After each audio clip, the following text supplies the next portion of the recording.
नमस्कार। मैं जनता श्रीओम गौतम।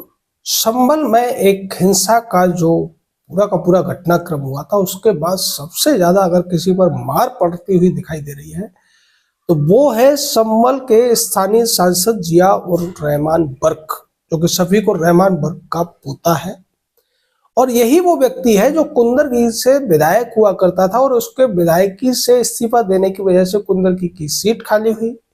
वहां से बीजेपी जीती और उसका बदला लेने के लिए एक साजिश के तहत जब संभल की मस्जिद में कोर्ट की टीम पहुंची थी तो उस पर पथराव किया गया, हमला किया गया, पुलिस वालों पर पत्थर बरसाए गए, गोलियां चलाई गई और उस हिंसा में 5 लोगों की मौत भी हो गई थी। इसके बाद तमाम सवाल उठाए गए थे उस पूरी हिंसा पर और राज्य सरकार को घेरने की कोशिश की गई। लेकिन ये दांव अखिलेश यादव और उनकी पार्टी के साथ साथ स्थानीय सांसद के ऊपर पूरी तरह से उल्टा पड़ गया। इसके बाद उस पूरे इलाके में करोड़ों रुपए की बिजली चोरी के शिकायतों को देखते हुए बिजली विभाग ने धरपकड़ शुरू की और छापेमारी की तो उसमें पाया यह गया कि जिया उर रहमान बर्क के घर में भी बिजली चोरी हो रही थी। उनके यहाँ 3 मीटर लगे हुए थे, जिसमें से 2 मीटर को 12 महीने के लिए बंद पाया गया। 1 मीटर 7 महीने के लिए बंद था, 1 मीटर 5 महीने के लिए बंद था। बंद यानी कि उनका जो बिल था वो 0 आ रहा था। इसके बाद बिजली विभाग ने 19 तारीख को वहां पर स्मार्ट मीटर लगाया और इसकी जब रीडिंग ली गई तो पता चला कि जो दोनों मीटर थे उनके ऊपर 16 किलोवाट का लोड आ रहा था, जबकि मीटरों की क्षमता 4 किलोवाट की थी। इसके बाद उत्तर प्रदेश का बिजली विभाग एक नोटिस भेजता है जिया और रहमान बर्क के पास। ये 15 दिन का नोटिस था क्योंकि बिजली चोरी पकड़ी गई थी और इसका जब आकलन किया गया, पुराने मीटरों की जब एमआरआई की गई, उससे ये जो एक आंकड़ा निकल के आया था 1,91,00,000 का।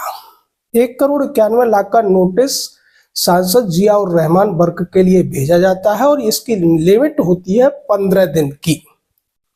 15 दिन यानी कि 4 जनवरी तक ये लिमिट थी और अब वो लिमिट पूरी हो चुकी है और इसका जवाब चूंकि जिया उर रहमान की तरफ से नहीं दिया गया है, अब बिजली विभाग की जो आखिरी कार्रवाई बचती है वो है आरसी काटना।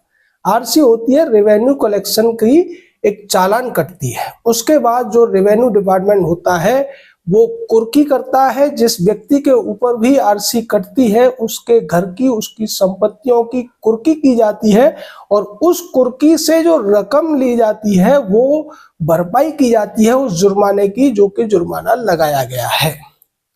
और अगर बात की जाए तो कुंदरकी के पूर्व विधायक और संभल के सांसद जिया उर रहमान ने जो अपनी संपत्ति अपने हल्फनामे में दिखाई हुई है वो इस राशि से भी कम है।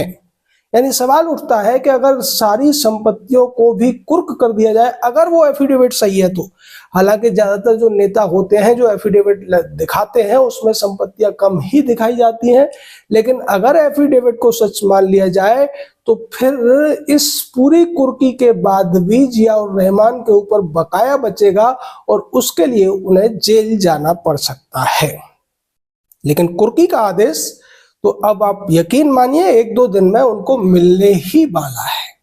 अखिलेश यादव जिस तरीके से विक्टिम कार्ड खेलने की कोशिश कर रहे थे, तमाम हथकंडे उन्होंने अपनाए, तमाम चीजें उन्होंने की, लेकिन अब पूरी तरीके से अखिलेश यादव भी बैकफुट पर आ चुके हैं और जिया उर रहमान की तो घिग्गी बंधी हुई है। इसी मामले में जब बिजली विभाग के लोग उनके घर पर जांच करने गए थे तो उनके पिता ने उन लोगों को धमकाने की भी कोशिश की थी और ये कहा था कि हमारी सरकार आएगी तो तुम सभी के ऊपर कार्रवाई कराई जाएगी। इस वजह से जिया उर रहमान बर्क के पिता के ऊपर भी धमकी देने का आरोप की एफआईआर हो चुकी है और वो भी मुसीबत में फंसने वाले हैं। अभी हमने आपको बताया था पिछले दिनों कि किस तरीके से इस मामले को लेकर जो संभल हिंसा में एफआईआर का मामला था, जिया उर रहमान हाई कोर्ट गए थे, लेकिन हाई कोर्ट ने उन्हें राहत नहीं दी बल्कि झटका दे दिया, जबकि कुछ लोग ये कहते नजर आ रहे थे कि जिया उर रहमान को राहत मिल गई है। दरअसल उनकी याचिका थी एफआईआर को खारिज कराने की, लेकिन हाई कोर्ट ने उस एफआईआर को प्रथम दृष्टया प्राइमा फेसिकली सही माना था और इसलिए उन्हें गिरफ्तारी से तो राहत दे दी, लेकिन पूछताछ के लिए उन्हें स्पष्ट निर्देश दिया गया है कि पुलिस जब भी उनसे पूछताछ करेगी उन्हें सहयोग ही करना पड़ेगा।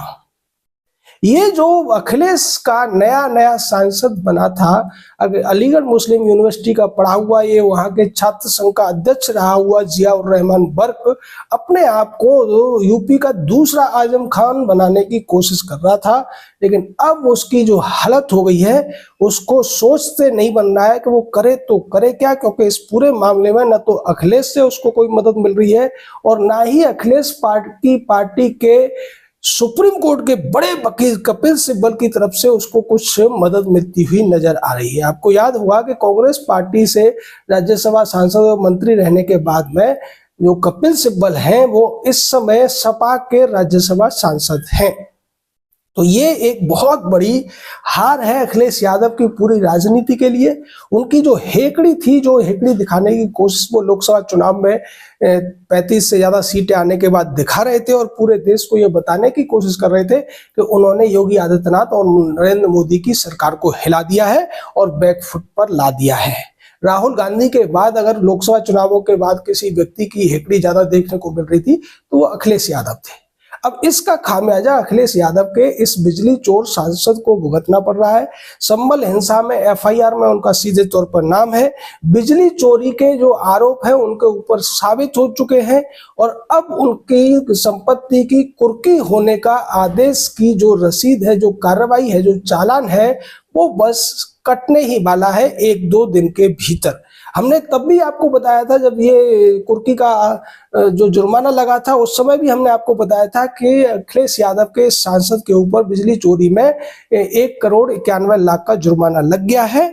और अब भी हम आपको पहले बता दे रहे हैं कि इस जुर्माने के बाद जो इसकी वसूली है वो भी होकर ही रहेगी। इसके अलावा एक और मामला अखिलेश के इस नए नए सांसद के ऊपर बना हुआ है और वो है इनके घर का नक्शा पास न होना। इसको लेकर भी स्थानीय प्रशासन 3-3 नोटिस भिजवा चुका है। उनके जवाब इन्होंने नहीं दिए हैं। उनके जवाब की अब आखिरी तारीख भी 16 जनवरी तक है। उसके बाद उस नोटिस के तहत भी इनके घर पर बुलडोजर चलने की कार्रवाई भी होने वाली है। यानी कि इस सांसद के ऊपर चारों तरफ से मुसीबत आई हुई है। ऐसा लगता है कि बर्क का बेड़ा गर्क हो गया है और अब संपत्ति भी कुर्क होने वाली है।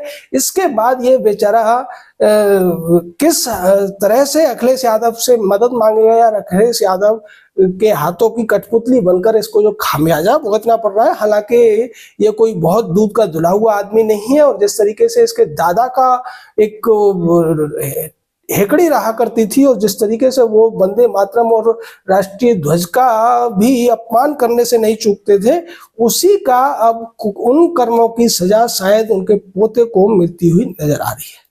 जय हिंद, जय भारत।